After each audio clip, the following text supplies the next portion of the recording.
Hello YouTube. So I've been asked a few times to talk a little bit more about my experience being on exchange, which is a very broad subject I suppose, so I thought I might break it down into a few videos and focus on certain aspects of it. So for this video I thought I'd talk about the beginning of exchange, getting there, what sort of things I had to do, and why I chose to go on exchange. So, my situation was, I was halfway through my final year of my degree, which was a fine arts combined degree, so I was at art school and I also was studying Japanese. And when I was finished, I was planning on going and teaching English. That's what I thought I would do, because of course I really wanted to go to Japan. I was excited to finally finish studying because, you know, I was a little bit over it. But the head of the Japanese department at my university, who was also one of my teachers, she encouraged me to go on exchange. She said, for me, because I was obviously very passionate about my Japanese, she thought the best thing would be to go on exchange, which was because it would be better for my Japanese. Now, I haven't taught English in Japan yet, so I can't really compare it, but generally what I've been told is you have to speak a lot of English when you're teaching. So my teacher thought it wouldn't be so good for my Japanese. So she said studying Japanese in Japan, of course, is going to be quite good for that. So at first I was a bit resistant to it. I thought, no, I really want to finish studying. But I came around to the idea because I thought about it. I thought, Japanese is why I'm going to Japan. It's not just for the experience of teaching. That's secondary for me. So I went for it. And what I did, because I was finishing my degree, is I enrolled in a postgraduate diploma with a in arts with a specialisation in Japanese. A bit of a mouthful. But that was the title of the course. And then I applied to do that on exchange. So once I decided on doing that, what I had to do essentially is fill out a lot of forms. Now I won't go into too much about that. There was nothing really unusual or difficult about the process. It just was lengthy and time consuming.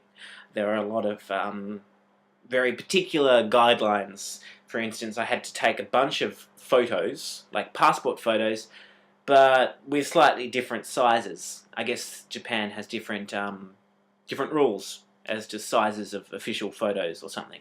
Anyway, so I had to get a lot of photos done, I had to fill out a lot of forms, I had to do a support statement, I had to write about why I wanted to go to Japan, why I wanted to study in Japan, and in that I basically just wrote stuff about I've studied Japanese for a long time, it's my passion. The key thing for the support statement was to prove that I had an interest in Japan, you know, that I really wanted to go, that I deserved to go. I think I actually had to complete two statements, one for enrolling in the course in the first place for the graduate diploma, and the second one was for doing it on exchange. And they were just similar, same sort of thing, why do you want to do this? After that, it was basically just getting my visa application and passport sorted, all that stuff. And it was, to be honest, it was a pain. It was lengthy and frustrating, but ultimately totally worth it.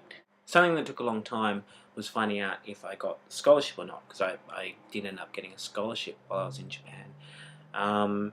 And that was part of the application process. That wasn't separate from the exchange application. But it took a while to find out if I was getting the scholarship or not, because the money for the scholarship didn't come from my university, didn't come from the Japanese university, it actually came from the Japanese government. So it was due to waiting to hear back from them, which took a while.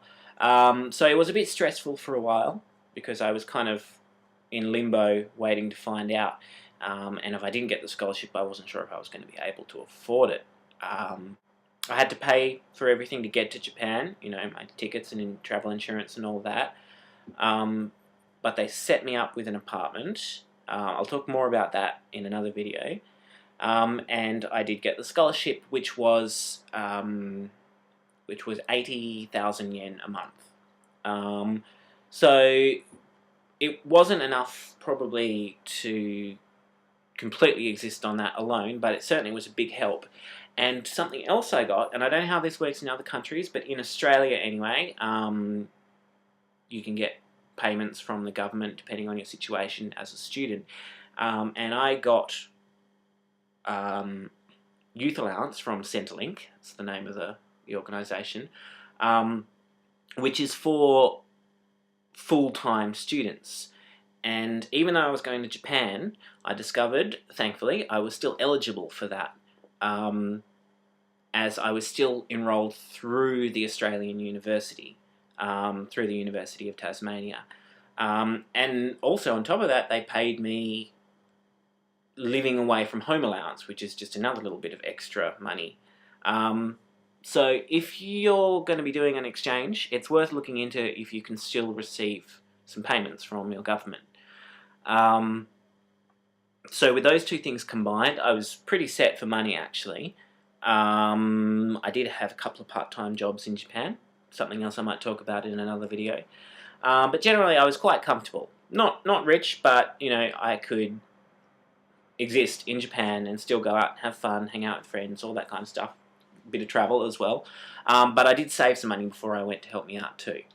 So yeah, I would definitely suggest saving some money and not existing on what you can get through a scholarship alone or government payments. It's worth having a bit saved up. But yeah, so by the time I went to Japan, I already had a place to live sorted, and I had money payments sorted. Also, once I got to Japan in the beginning, there were a whole lot more forms to fill out. So after all that tedious form filling out, I had to do more, which was basically just stuff to do with my apartment, you know, my details for that, also enrolling in all my classes, student card, you know, all those bits and pieces you do when you go to a university for the first time. So essentially, yeah, the beginning of my exchange was tedious and painful. Lots of filling out of forms, lots of messing around, quite a bit of stress, but all up, it was an amazing experience, and I will talk more about the actual exchange in the next video. So, talk to you then. Ja, mata ne.